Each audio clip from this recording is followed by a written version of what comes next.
Imagina esto, un niño huérfano de 2 años, tan pobre que se acostaba con el estómago vacío, mirando el techo de una casa que apenas podía llamarse hogar. Ese niño crecería para construir el primer automóvil verdadero del mundo. Su empresa se convertiría en sinónimo de lujo, ingeniería y prestigio. Pero aquí está lo que nadie te cuenta. Ese mismo imperio que él creó con sus propias manos, alimentaría la máquina de guerra nazi, usaría trabajo esclavo de campos de concentración, construiría los tanques, los aviones y los camiones que arrastraron a Europa a la oscuridad, y cuando todo terminó, resurgió de las cenizas como si nada hubiera pasado. Hoy vas a conocer la historia más incómoda de la industria automotriz, una historia de genio, traición, guerra y un pacto con el diablo que nadie quiere recordar. Pero antes de llegar a esa parte oscura necesitas entender algo. Carl Benz no era un hombre rico con conexiones, era un ingeniero, sin recursos que fue rechazado, despojado de su propia empresa y humillado públicamente, y aún así creó el primer automóvil funcional de la historia en 1885. Fundó la compañía automotriz más grande del mundo en los años 1890 y su esposa protagonizó el primer viaje en automóvil de la historia sin que él lo supiera. Luego vino la fusión con su rival más feroz, la alianza con Adolf Hitler, la producción masiva de armamento con mano de obra esclava y finalmente la reconstrucción milagrosa que convirtió a Mercedes-Benz en un imperio de 80.000 millones de dólares. Esto no se trata solo de autos, se trata de cómo una empresa puede sobrevivir a su propio pasado más oscuro y salir más rica que nunca. El huérfano que soñaba con volar sin caballos. Era 1844, Mühlberg, Alemania. Carl Benz nació en una familia de clase baja. Su padre conducía locomotoras, ganando apenas lo suficiente para sobrevivir. Cuando Carl cumplió 12 años, su padre murió. Su madre quedó sola, sin dinero, sin apoyo, solo con un niño pequeño y una determinación que haría temblar montañas. A pesar de vivir en la pobreza absoluta, ella hizo todo lo posible para que Carl recibiera educación. Él mostró signos de brillantez desde temprana edad, especialmente en química y mecánica. A los 15 años, aprobó el examen de ingreso para ingeniería mecánica en la Universidad de Karlsruhe. Ahí conoció a un profesor que cambiaría su vida, Ferdinand Rettenbacher. Rettenbacher era un visionario. Creía que las máquinas de vapor estaban condenadas a desaparecer, que el futuro pertenecía a algo más rápido, más eficiente, más revolucionario. Bajo su enseñanza, Carl comenzó a obsesionarse con una idea: crear un carruaje sin caballos. Experimentó con su bicicleta, jugó con motores, dibujó bocetos en cada cuaderno que tenía. Mientras otros ingenieros intentaban adaptar máquinas de vapor a carruajes, Carl entendió algo fundamental. Necesitaba un concepto completamente nuevo. Después de graduarse a los 19 años, pasó 7 años trabajando en varios empleos de ingeniería. No encajaba en ninguno, pero cada experiencia le enseñaba algo que usaría más tarde. En 1871, a los 27 años, decidió lanzar su propio negocio. Se asoció con un mecánico llamado August Ritter y juntos abrieron una fundición de hierro y un taller mecánico en Mannheim. Parecía el comienzo perfecto, pero Ritter resultó ser poco confiable. El negocio luchó, las autoridades incautaron sus herramientas, Carl estaba al borde del colapso y entonces apareció ella, Bertha Benz, la inversora ángel que nadie recuerda. Bertha Ringer venía de una familia adinerada. Era inteligente, decidida y tenía valores inquebrantables. Cuando vio que el socio de Carl estaba destruyendo el negocio, tomó una decisión audaz. Usó su propia dote para comprar todas las acciones de Ritter. Ella y Carl ahora eran dueños completos del negocio. Juntos mantuvieron la empresa a flote durante los siguientes 10 años. No fue fácil, pero fue durante este periodo cuando Carl hizo sus inventos más importantes. Un motor de gasolina de 2 tiempos, 1879. Sistema de regulación de velocidad. Sistema de encendido por batería. Bujía, carburador, embrague, cambio de marchas, radiador de agua. Carl estaba construyendo las piezas de un rompecabezas que nadie más podía ver, pero el negocio seguía luchando. Los bancos exigieron que la empresa se incorporara. Carl fue obligado a asociarse con inversores. Al final, le quedó solo el 5% de las acciones. Su posición fue degradada, sus ideas ignoradas. Frustrado y traicionado, Carl dejó su propia empresa en 1883, pero no se rindió. Con la ayuda de dos mecánicos dueños de un taller de bicicletas, Max Rose y Friedrich Wilhelm, fundó Benz y Sie en 1883. Esta vez, las cosas serían diferentes. El triciclo que cambió el mundo. En 1885, Carl Benz terminó su obra maestra, el Benz Patent Motorwagen.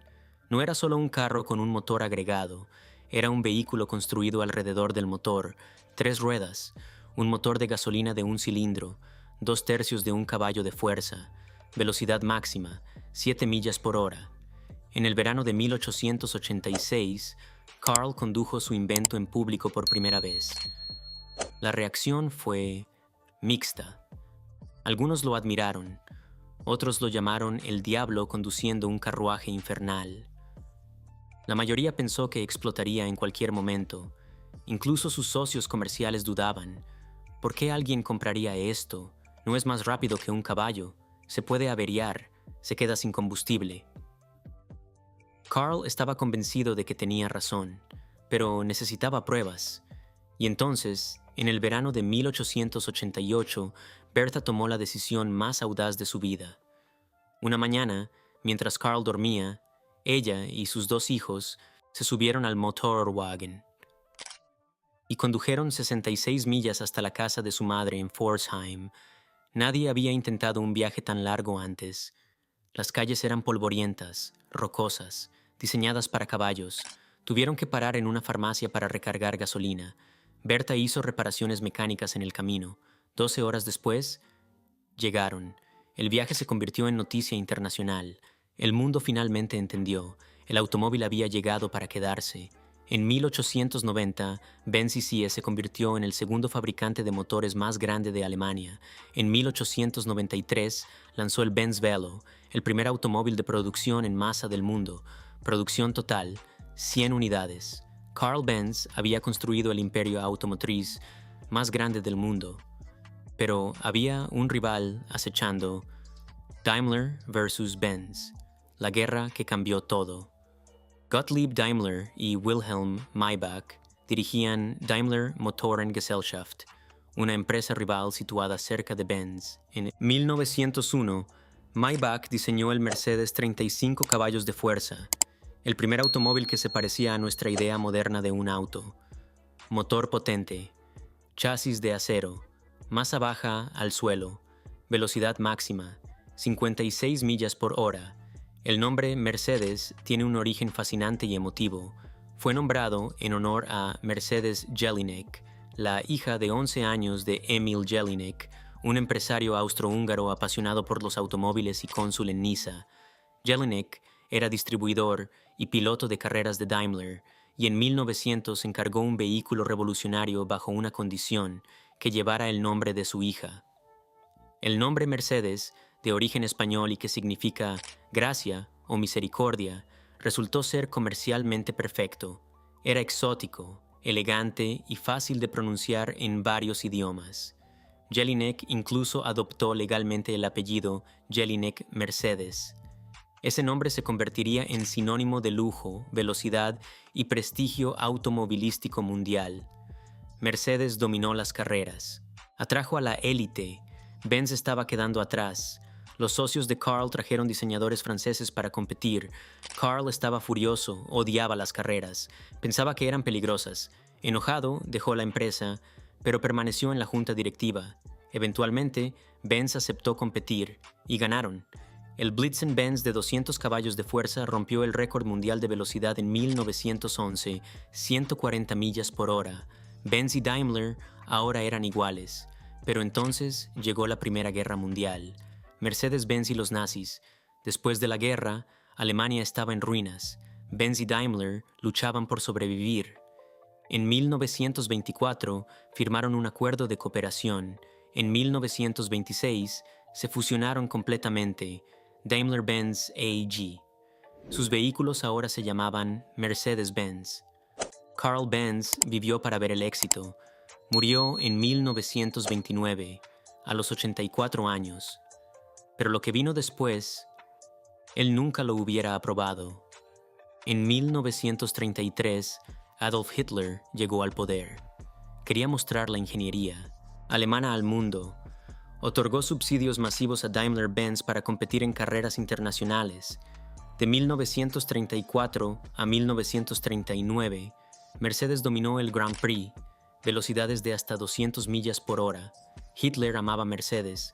Su auto favorito, el Mercedes-Benz 770, usado por oficiales nazis de alto rango. Cuando estalló la Segunda Guerra Mundial, en 1939, Daimler-Benz dejó de fabricar autos civiles. Comenzaron a producir camiones militares, tanques, motores de avión, submarinos, y aquí está la parte que pocos conocen. Para 1944, casi la mitad de los 63,000 empleados de Daimler-Benz eran trabajadores forzados, prisioneros de guerra, civiles secuestrados, detenidos de campos de concentración, trabajaban largas horas, vivían en barracones, muchos murieron por desnutrición, maltrato o tortura. Mercedes-Benz alimentó la máquina de guerra nazi con mano de obra esclava. ¿Cómo sobrevivieron a su propio pasado? Cuando terminó la guerra en 1945, Daimler-Benz fue castigada. Todos sus activos en el extranjero fueron confiscados. Perdieron subsidiarias, afiliadas, sucursales. Sus fábricas estaban bombardeadas. Su alta dirección fue desnazificada, pero en 1946 obtuvieron permiso de las autoridades estadounidenses para producir de nuevo. Fabricaron ambulancias, patrullas policiales, camionetas de reparto. En 1947 produjeron solo 1,445 autos. En 1948 ya tenían ganancias. En 1954 habían ganado más de $1,000 millones. Regresaron a las carreras, dominaron de nuevo. Hoy, Mercedes-Benz vale $80,000 millones. Carl Benz una vez dijo, «Nada es imposible para quien se atreve». Cuando aquel niño huérfano de 2 años miraba el techo de su casa vacía, parecía que el mundo lo había olvidado.